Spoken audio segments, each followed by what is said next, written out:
Planted a few apple trees along this fence line. This is where the emus are. This is a bird area. So basically these are some multi-graft, and it doesn't necessarily, could have been single graft, would have been fine, but I bought a lot of these, and I don't know if they're all going to sell, so put them to good use here, and it'll be really cool having the multi-graft.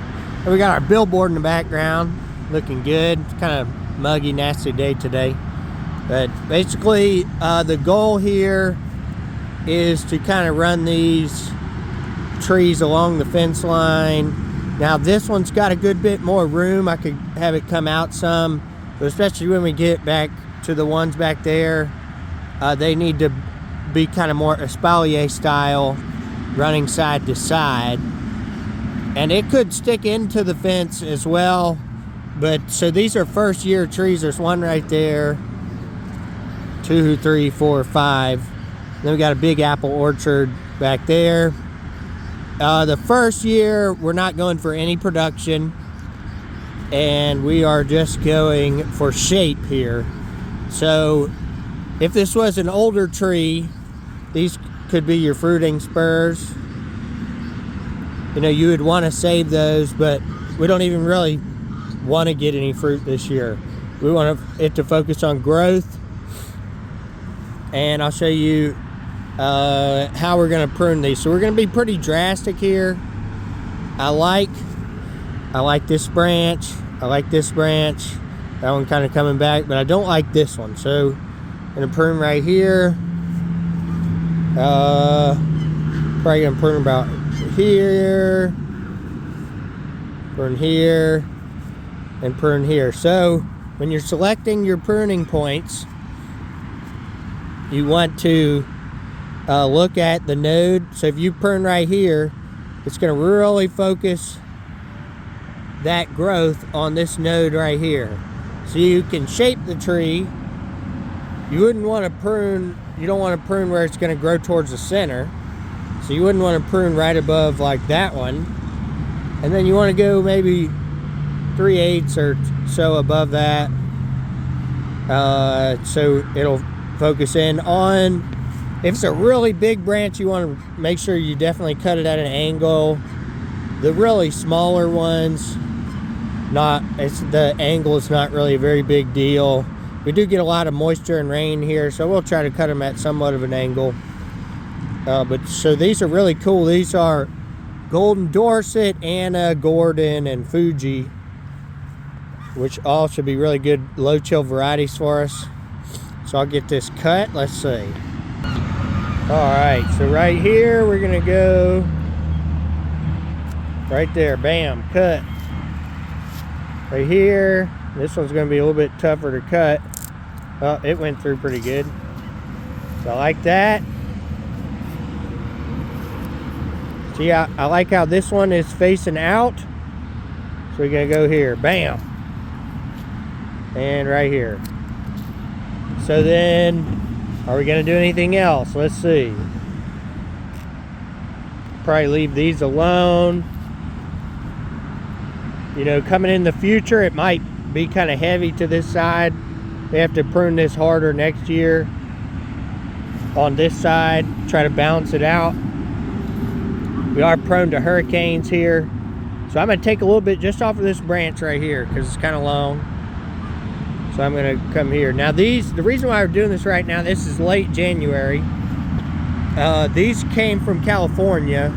So they're kind of breaking dormancy early. It really would have been better to do this a week ago, but this is earlier than it'll probably do next year because it's not used to our climate. So it's confused. Ideally, you would do it before it breaks dormancy at all. But I'll show you some of the other ones. Planted some of these this year with the pink tags. And some of these were already here. Like this is already here. It's really mainly going dormant now. I mean, we had a big freeze a week ago. So you can tell these still have a good bit of time before they're gonna break dormancy again. But I may go ahead and try. It's not too early. go ahead and try to prune all this. You see, this is another one just starting to break that dormancy. This is one of the newer trees.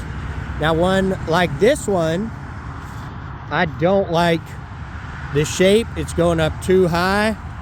You kind of put your knee up and kind of use that as a reference. On one like this, I'm just gonna hack the whole thing. Show you. So we're gonna come in and just hack the whole thing. I did that one at a little angle. I'll make sure to put the tag back on there. But that's gonna make it branch out a lot lower. See, before it was branching out way too high. You'd end up picking your fruit 6, 8, 10 foot off the ground. So we don't want that. We want more of like a lower shape. Check this one out. So this is one, maybe 2 years old. Got a nice low shape. Now it's got some crowding in there. Gonna trim out some of that crowding. Maybe get off a little bit of the height. But this one could, I mean, it wouldn't be bad if this one fruited some too. Now they don't, it doesn't really have a lot of the little, you can see right here, here's maybe a little fruiting spur. There's a fruiting spur right there. So we definitely don't want to take those out. We'll see if we could get a few fruits on this one. It's definitely big enough to support a few fruits. But all of our new planting ones, we're gonna trim back pretty hard. Pretty exciting. I'll show you how we're gonna prune some first year apple trees. This right here is a really good example of a nice structure, really low structure coming out. So all we're really gonna do here, take our pruners and take out this main tall middle branch. And then it's gonna have a nice structure coming out. So we're just gonna plop it right there. And that's it. So that one's good. Now something like this one had a big branch. Took that branch out. And I'll show you another one. So one like this, it's really kind of tall here. And we kind of want to focus on some of this lower branching. So I'm going to come in